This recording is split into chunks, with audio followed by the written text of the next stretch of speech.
The timing of the pounding is what determines the timing with which the rowers are rowing. The strength of the pounding is what really determines the strength with which you're rowing. It's fantastic. It's music that brings this entire team together. I took a number of breaks during my trip, the longest of which was at a place called Kerala, which is in the southern border of India. That's a place where I was born and brought up, and I have a lot of childhood memories associated with Kerala.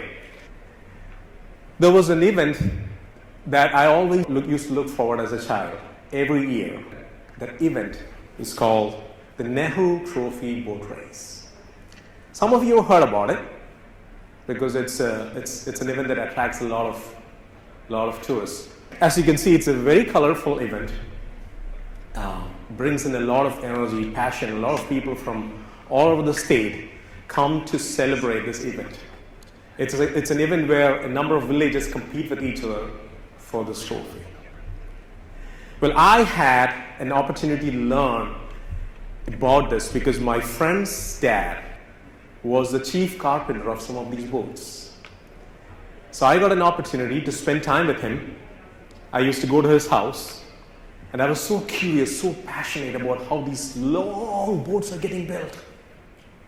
So I went to these carpenters and started asking questions.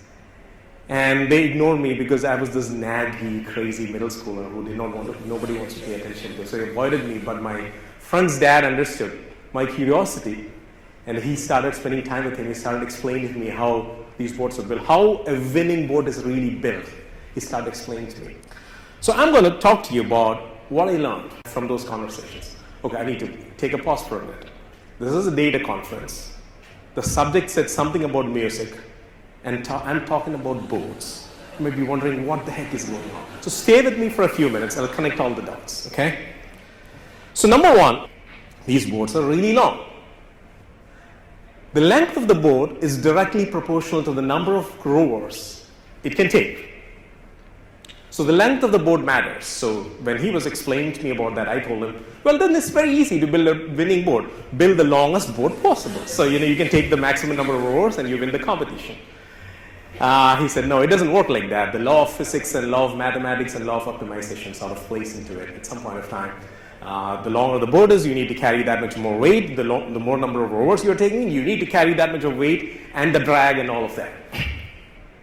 Number two, the team selection, who you select in this team matters. In fact, this is the largest team sport in the world.